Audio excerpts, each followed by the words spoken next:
Welcome to Flavor Science from FlavorScience, where we explore some of the formulation and flavor challenges that brands face with food and beverage product development. In today's episode, we're focusing on the evolution of snack bars into new flavors, functions, and formats. Hello, I'm Roseanne McGuire. I'm an application scientist at FlavorScience. And at FlavorScience in applications, we help our customers achieve their great tasting food or beverage product by creating benchtop samples of their finished product. So today I'll be demonstrating how to make a reduced sugar concept of a snack bar with a speculoos flavor system.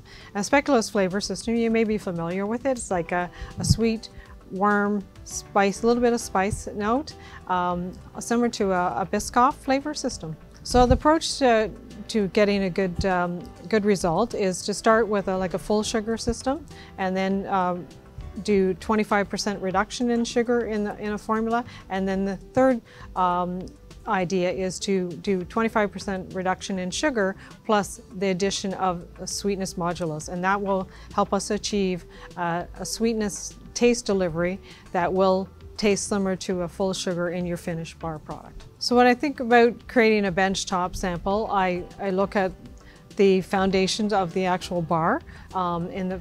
This particular foundation, I use a very uncomplicated base. It's got oats, toasted oats, and it's got rice crisp in it.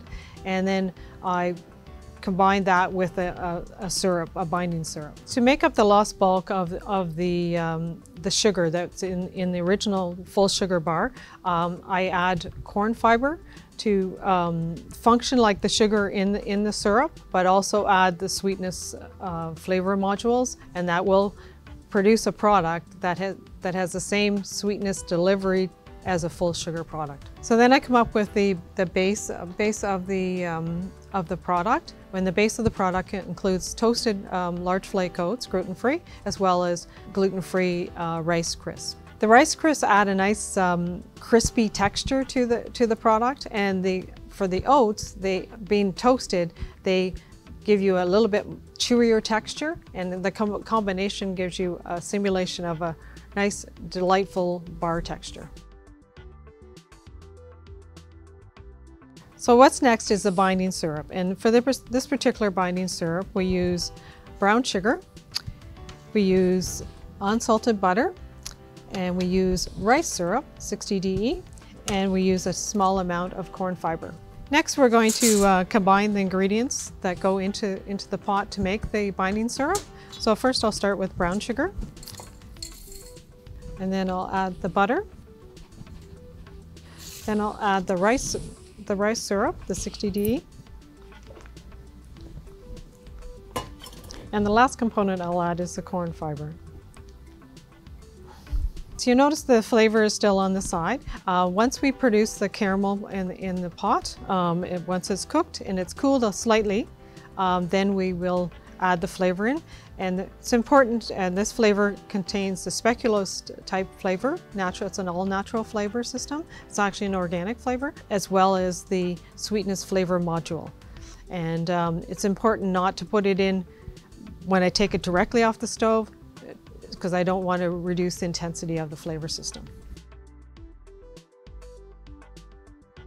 We need to cook it on a very low heat, because the caramel forms fairly quickly, and I'm constantly stirring it to make sure that all the components are evenly mixed.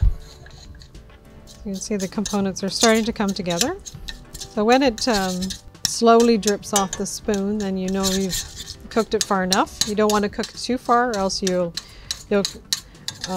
take it into a candy state. What we're looking for here is just a caramel state. I think we're pretty close there. So the flavor system for this particular one is at 1% for the speculoos type flavor, a natural flavor, and the flavor module is in at 0.1%. So you can still label this as natural flavor when you go in at a maximum of 0.1% on this flavor module system. Okay, so I'm going to add the flavor system now. So once the flavor system is completely mixed in,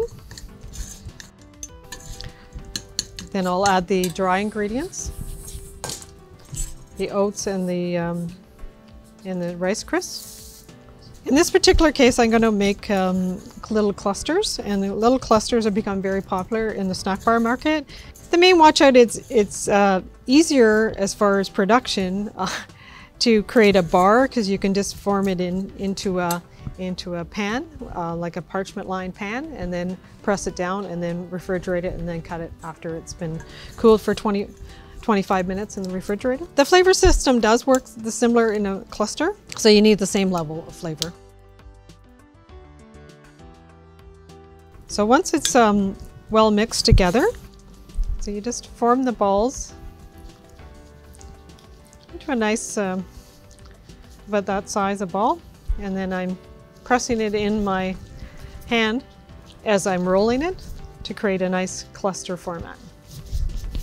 Now this particular recipe for 100 grams will produce between 10 and 12 little clusters.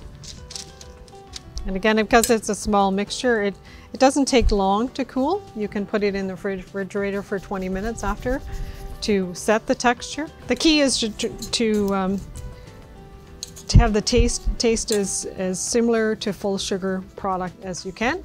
And I believe with our flavor system that we've used with the sweetness modulars, it does a trick with the speculoos. It is possible to add some inclusions if you'd like. They would be added at this last stage, just before you start to roll, and just blend them in very gently, fold them in very gently, and then you could have clusters with inclusions like chocolate chips or coconut or pieces of fruit. This particular batch, I likely add 5 grams per 100. And again, the trick is to ensure that it's not too warm, or else you'll melt your chocolate chips, and you want to maintain their texture, right? And their visual appearance. Pieces of dried apple would be nice, or dried pecan. They can set at room temperature, and they'll still set up nicely.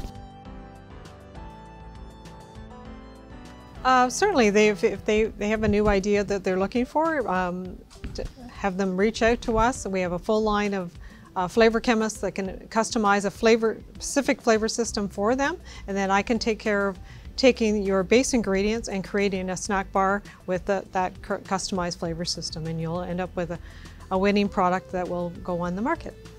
Thanks for watching this episode of Flavor Science from FlavorSome. Whether you want to formulate with a tried and true flavor or create a brand new taste, having a flavor partner who cuts the complexity from the process accelerates your success. At FlavorSome, we combine expertise in solving flavor challenges with agile infrastructure to deliver an all-in-one solution that helps growing food and beverage companies improve their speed to market. Part of our mission is making flavor sourcing more efficient, effective, and enjoyable, with best-in-class responsiveness, competitive lead times, and a wide assortment of trending flavors. Work with us to create the delicious new products your customers are craving.